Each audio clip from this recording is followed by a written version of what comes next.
ओम शांति। बहुत बहुत स्वागत है आप सभी का हमारी आज की इस बहुत ही गहरी चर्चा में।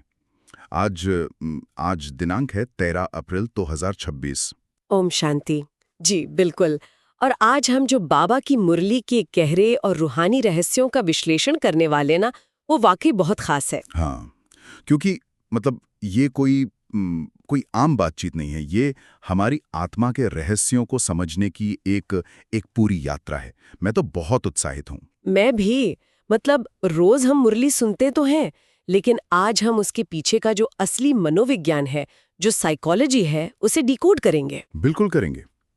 और शुरुआत करते हैं आज की मुरली के मीठे बच्चे वाले मुख्य बिंदु से।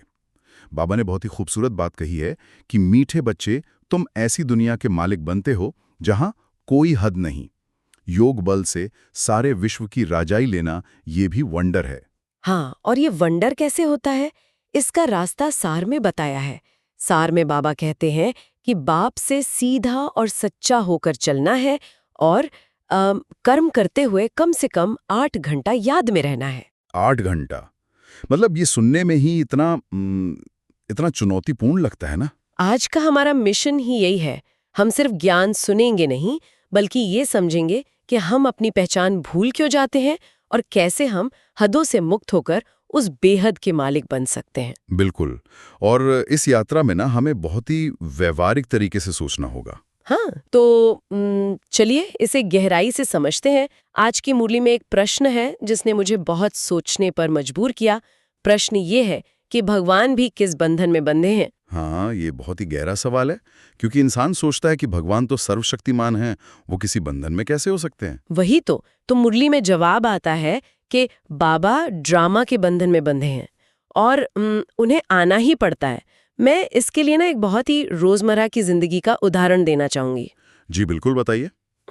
जैसे हमारे ईयरफोन्स होते हैं ना। अरे हाँ, ईयरफोन्स की उलझन तो मतलब पूछिए मत। हाँ, जब वो हमारी जेब में बहुत बुरी तरह से उलझ जाते हैं, मतलब तार आपस में इस कदर फंस जाते हैं कि आप एक सिरा खींचो तो दूसरी तरफ की गांठ और ज्यादा टाइट हो जाती है। बिल्कुल, वो एकदम से गुच्छा बन जाते हैं। है ना। और ऐसे में कोई भी राहगीर चलते चलते उसे यूं ही नहीं सुलझा सकता। हमें खुद सब कुछ छोड़कर आराम से बैठकर धैर्य से सुलझाना पड़ता है। वैसे दुनिया का सूत इतना उलझ गया है कि बाबा को खुद आना पड़ता है। बहुत ही सटीक उदाहरण दिया आपने। यहाँ सबसे बड़ा जो मनोवैज्ञानिक पहलू है ना, उसे समझना बहुत जरूरी है। इंसान भगवान को कोई जादूगर समझता है। जादूगर मतलब कैसे? मतलब इंसान सोचता है कि भगवान आएंगे, कोई छड़ी घुमाएंगे और मरे हुए को जिंदा कर देंगे या कोई बड़ी बीमारी ठीक कर देंगे। हाँ, इंसान को तो चमत्कार चाहिए होते हैं। बिल्कुल।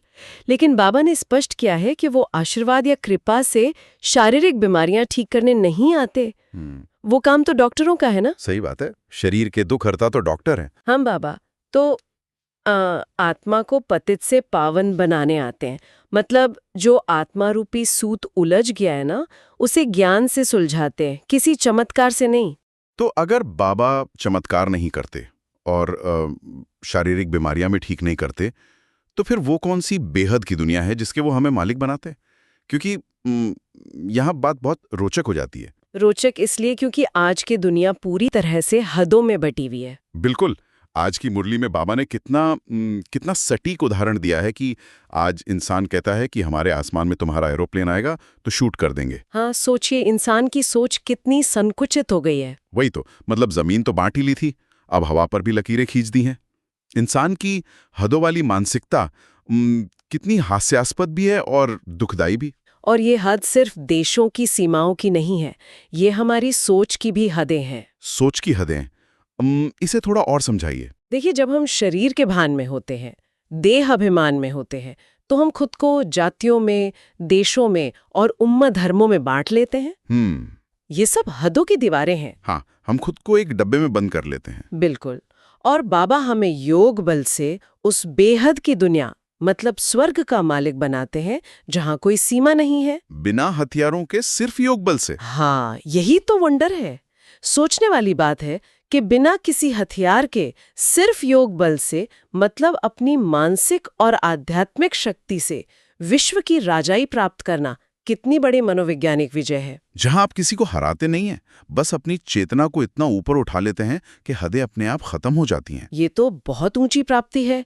लेकिन मेरे मन में एक सवाल आता है। जी, क्या सवाल है? अगर ये इतनी ही ऊंची प्राप्ति है तो लोग भगवान को पिता कहते तो हैं, लेकिन वो खुशी महसूस क्यों नहीं करते? ये बहुत ही स्वाभाविक सा प्रश्न है। मतलब आप देखिए ना, सारी दुनिया भगवान को ओ खुदा, हे राम कहकर पुकारती है, उन्हें परम पिता कहती है। फिर भी पिता शब्द से जो एक खुशी मिलनी चाहिए, वो मिलती क्यों नहीं है? क्या इंसानी दिमाग सुन्न हो गया है? दिमाग सुन्न नहीं हुआ है, बल्कि इसे ही मुरली में रावण का परछाया या माया का प्रबल होना कहा गया है। माया का प्रबल होना, मनोवैज्ञानिक रूप से इसका क्या मतलब हुआ? मनोवैज्ञानिक व्याख्या अगर हम करें तो जब इंसान पूरी तरह से भौतिकता में मतलब मटीरियलिज्म में फंस जाता है तो उसे रूहानी रिश्ते महसूस ही नहीं होते। मतलब वो सिर्फ बाहरी चीजों में सुख ढूंढ रहा है। हाँ, उसकी भावनाएं कुंद पड़ जाती हैं। जब वो भगवान को पुकारता है तो वो बस एक रस्म निभा रहा होता है, भीतर से वो जुड़ता ही नहीं है। ओहो, अब समझ आया। इसलिए वो खुशी महसूस नहीं होती। और इसी से जुड़ा मुरली का एक बहुत ही गहरा बिंदु है। द्वापर युग से धर्मराज बाबा के साथ हैं। आपने देखा होगा गीता में लोग श्री कृष्ण अर्पणम लिखते हैं। हाँ, बचपन से यही सुनते आए हम तो। लेकिन मुरली स्पष्ट करती है कि ये लिखना क्यों गलत है और ईश्वर अर्पण कहना क्यों सही है। अच्छा, तो श्री कृष्ण अर्पणम कहने में क्या समस्या है? क्योंकि जब आप किसी देहधारी को अर्पण करते हैं तो बुद्धि एक आकार या हद में बंध जाती है। लेकिन जब आप ईश्वर अर्पण कहते हैं तो आपकी बुद्धि सीधे उस सर्वोच्च निराकार बाप से जुड़ती है। मतलब रिटर्न या फल देने वाला एक निराकार बाप ही है, जी, कोई देहधारी नहीं। बिल्कुल। देहधारी तो खुद जन्म मरण के चक्र में आते हैं, इसलिए रिटर्न हमेशा निराकार बाप ही दे सकते हैं। ये तर्क तो बहुत स्पष्ट है। लेकिन फिर एक व्यावहारिक समस्या आती है। जब हम ये बातें सुनते हैं तो लगता है कि बस आज से सब बदल जाएगा, हम एकदम नारायण बन जाएंगे। हाँ, जोश तो बहुत आ जाता है शुरू में। वही तो। लेकिन फिर अगले ही दिन हम गिर क्यों जाते हैं? क्योंकि ज्ञान सुनना एक बात है और उस पर टिके रहना अलग बात है। यही तो माया का प्रभाव है। हाँ, बाबा ने भी मुरली में बहुत ही यथार्थवादी वास्तविकता बताई है कि कुछ बच्चे कल कहते हैं कि हम वर्षा लेंगे और आज फारकती दे देते हैं, मतलब छोड़ देते हैं सब। बिल्कुल, और इसी फारकती से बचने के लिए बाबा ने वो 8 घंटे के कर्मयोग की शर्त रखी है। वही तो, बाबा का वो जो शानदार ऑफर है ना, बाबा 16 घंटे में फ्री देते हैं कि अपना काम करो और सिर्फ 8 घंटे की याद मांगते हैं। हाँ, 16 और 8 का ये बैलेंस बहुत जरूरी है। लेकिन एक बात बताइए, व्यवहारिक जीवन में जहाँ इतनी भागदौड़ है, ऑफिस है, काम है, वहाँ काम करते हुए 8 घंटे की याद कैसे संभव है? यहाँ अक्सर लोग याद का मतलब गलत निकाल लेते हैं।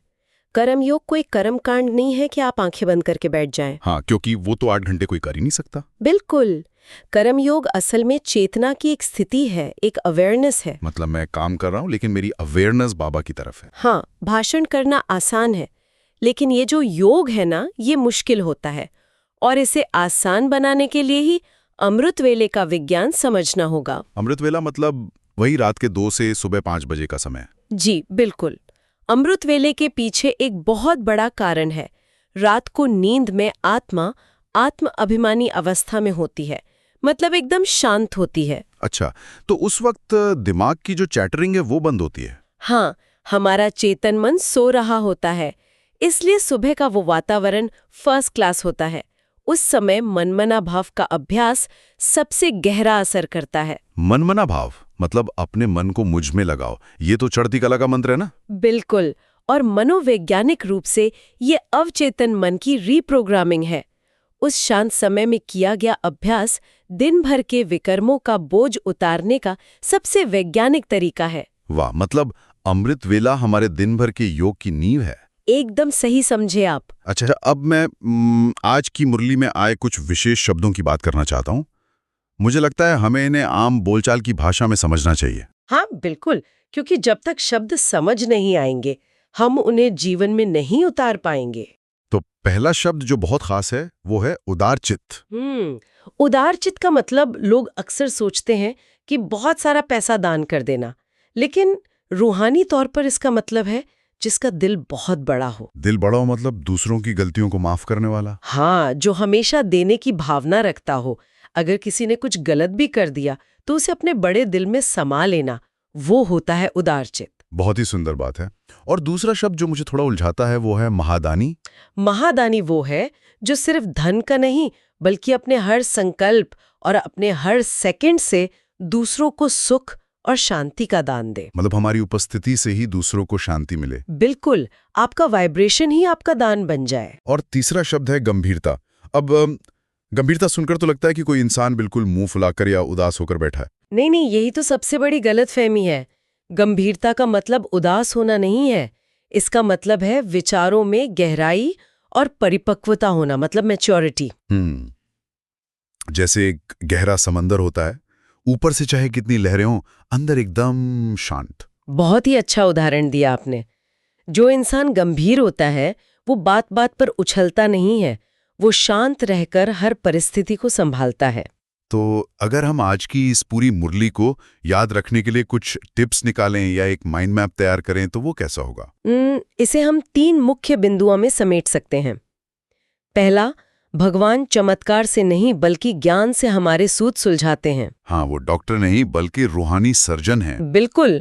और दूसरा बिंदु है कि हमें हद की दीवारों को गिराकर योग बल से बेहद का मालिक बनना है। वो संकुचित सोच से बाहर निकलना है। हाँ, और तीसरा सबसे महत्वपूर्ण बिंदु, दिन के 16 घंटे आपके, लेकिन 8 घंटे काम करते हुए बाबा की याद, विशेषकर सुबह 2 से 5 बजे का जो अमृत वेला है। ये तो बहुत ही आसानी से याद रहने वाले पॉइंट्स हैं। तो अब सवाल ये उठता है कि इस सब का हमारे लिए मतलब क्या है?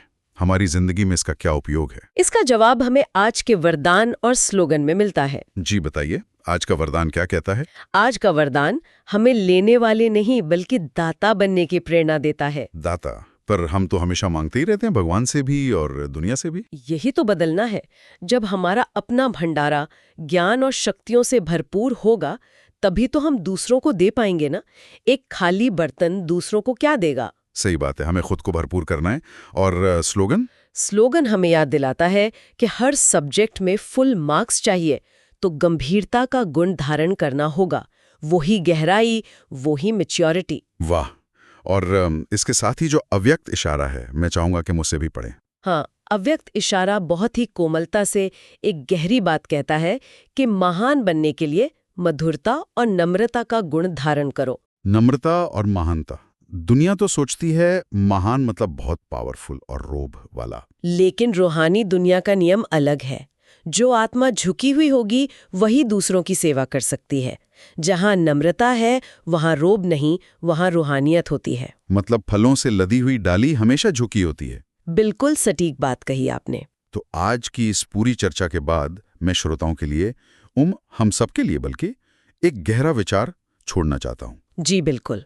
आज दिन भर हम खुद से बस ये एक सवाल पूछें कि क्या मैं दुनिया से सिर्फ सुख और शांति मांगने वाला हूँ, या फिर बाबा से जुड़कर अपने हर संकल्प से दूसरों को शांति देने वाला उदारचित दाता हूँ। बहुत ही गहरा सवाल है ये। हमें दाता बनना है। हाँ, क्योंकि जब तक हम मांगते रहेंगे हम हदों में रहेंगे, और जब हम देने लगेंगे तो हम बेहद के मालिक बन जाएंगे। बिल्कुल। तो आज के इस गहरे विश्लेषण में बस इतना ही। बाबा की मुरली के ये रहस्य ऐसे ही हमारे जीवन को सुलझाते रहें। ओम शांति। ओम शांति।